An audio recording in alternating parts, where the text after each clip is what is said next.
Hello, everyone, and welcome to the Inclusive Arts Sensory Challenges page. Starting off with our quote, "Sensations are food for the brain." Dr. A. Jean Ayres. Dr. Ayres was an occupational therapist and educational psychologist who created her own sensory integration framework because of the idea that our sensations greatly impact our daily lives. Moving on to common challenges that students with sensory difficulties may face. So, as far as common challenges, sensory challenges can often fall into two different categories. Sensory seeking, which kind of means our sensory cup, so to speak, is not quite full enough, leading to seeking behaviors to gain sensory input. So, this could be like moving around, wanting to touch everything, etc. Versus sensory avoiding, meaning our sensory cup is overflowing with input, and we are trying to avoid any additional sensory input such as sounds or textures, things like that. And we as humans all have our natural sensory preferences. For example, I don't like having wet socks, or some people love certain smells or tastes and others don't. But this sensory information becomes more of a concern when it can lead to emotional distress or dysregulation. Let's move on to a few simple modifications you can try and implement into your classroom.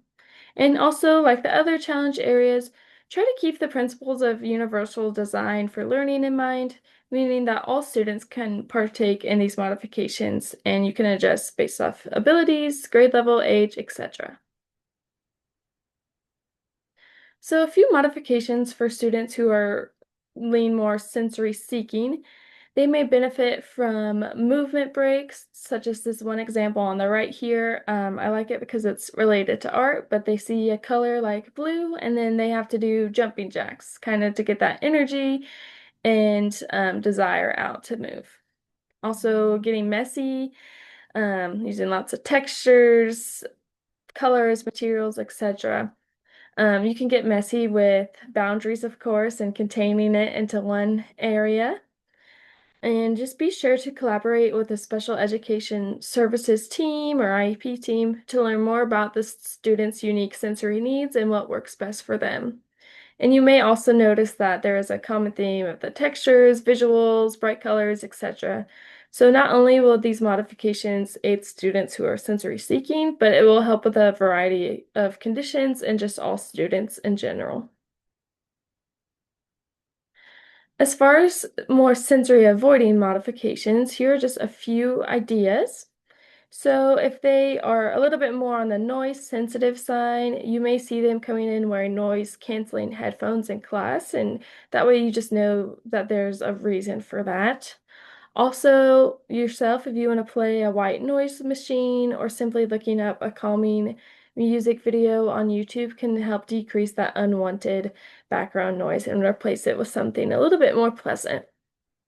Also, providing some sort of calming space in your classroom, or if you don't have the space for that, knowing where to direct students to can be really helpful for students who might just need a 2 to 5 minute recharge time if they're highly distressed or dysregulated. And again, you can have boundaries with this where it's only one student at a time or only for 2 minutes, etc.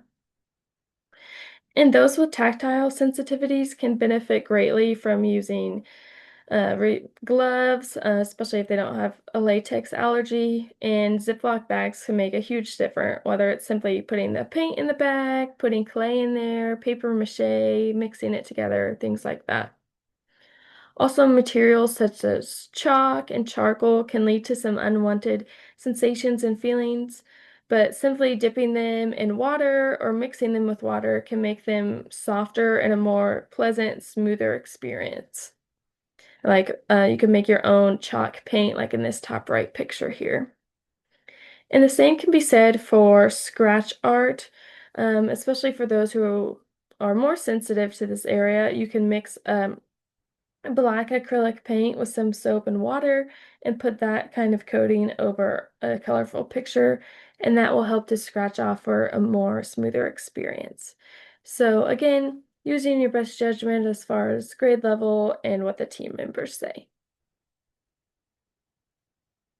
As mentioned, sometimes sensory challenges can lead to emotional distress, and dysregulation. So here are just a few general techniques and ideas that can be used for both seeking and avoiding to kind of help promote that emotional regulation.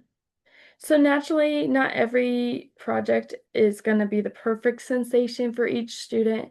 So having some coping strategies in place can decrease behaviors in your classroom and just overall lead to a more positive learning experience. So sensory diets can be individualized and developed by the student's team, but just having some general choices for your classroom may be useful, like this one on the right here.